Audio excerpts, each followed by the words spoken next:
Hello and welcome back. Thank you so much for tuning with me again today. Apologies for sounding ill. Unfortunately, it's the end of term and it's the start of the half-term holidays. And of course, as teachers, we unfortunately tend to get ill at the start of the half-term holidays. So apologies for that. But today I'm going to be talking about how to motivate your students so that they are enjoying their learning and they're engaging in lessons and making progress in their lessons. Now, first of all, it's really important to make learning and your lessons relevant to your students. Make it as relevant as possible. Find out about your students, get to know them, find out what their interests are, find out what their learning styles are, what their likes and dislikes are, so that you can incorporate their interests and their likes and their learning styles into your lesson planning, into your teaching, because they're more likely to be motivated to engage and work hard in your lessons if it's made relevant, if the learning, the content is made relevant to your students. It could be, for example, if you've got students who are great footballers, for example, you can use that in some way and link it into your learning, into the content of your lessons. Of course, it's easier for me to do as a PE teacher, but always find those things, interests that your students have that you can then incorporate into your planning and your lessons. I had students in the past who preferred voice notes on Google Docs so they can listen to them when they're completing work in lessons to support them and help them and guide them further in lessons, because me talking at them in a lesson and then them having to get on with the work, they found that really difficult. They struggled. Of course they will.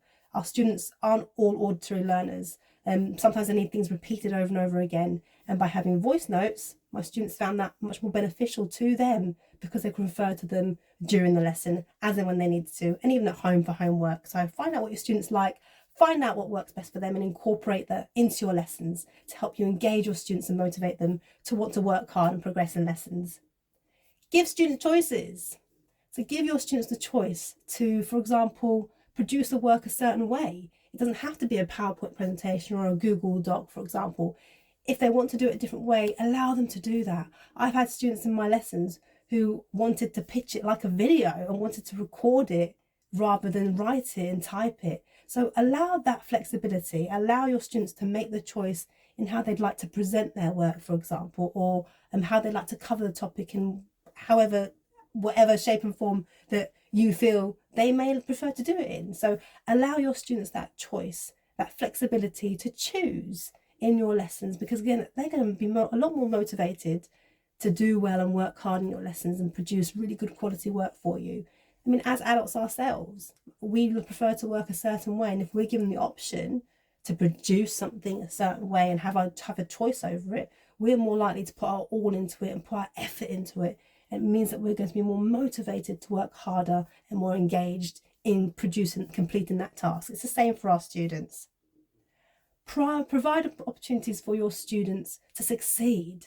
So manipulate things so that you can increase the chances of your students succeeding in your lessons. Now, this is all about scaffolding and breaking things down, adaptive teaching, and trying to, at some point in your lesson, allow them the opportunity to succeed. So make something a bit easier for them so they can see that success quickly. So break down tasks as much as you can, so that your students can see successes along the way.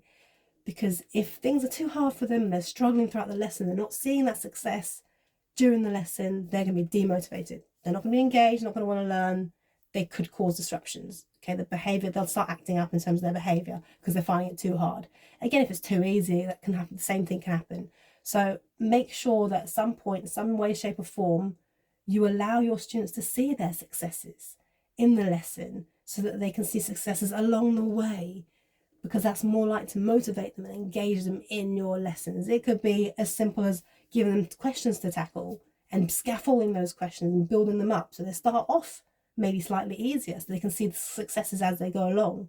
That will increase their motivation, will increase their self-esteem, and therefore building on those questions and scaffolding those questions so that they can then start tackling more higher thinking questions and challenging questions. That's going to help your students a lot because it's going to motivate them to work harder. So make sure you give them opportunities to succeed in some way in your lessons, but also celebrate that success. Celebrate your student achievement.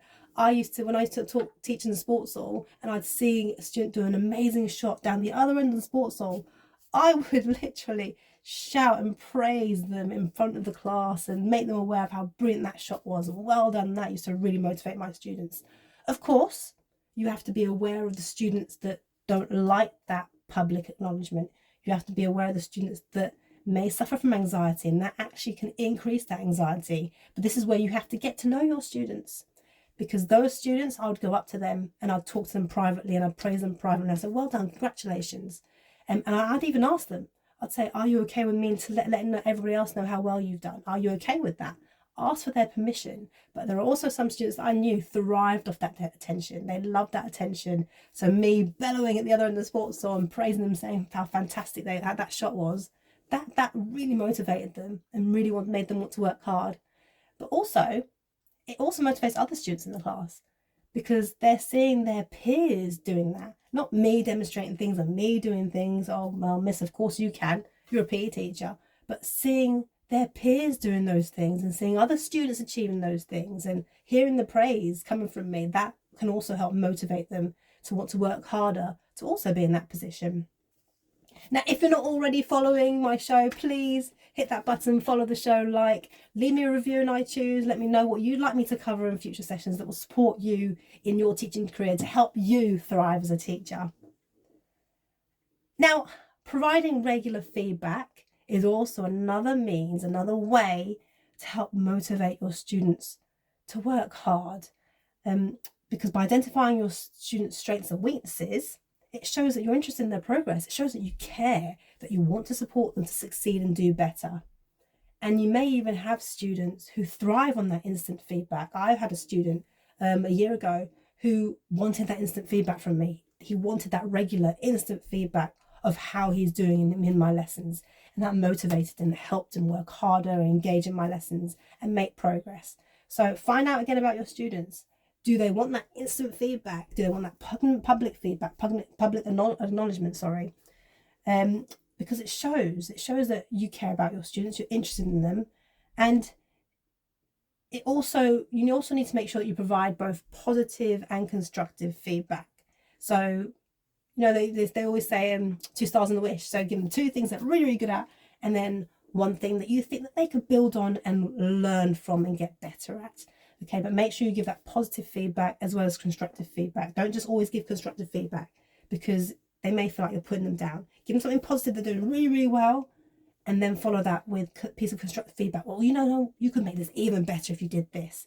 So make sure you do that to help motivate your students and help them engage in your lessons a bit more and motivate them to work harder and progress in your lessons. Create a sense of community in your classroom. So encourage students to help each other and support each other. So at my previous school, we had something called Be Big Hearted. And I'd use that in my lessons. I'd say to my students, be big hearted, support so-and-so, work together, because you're encouraging them.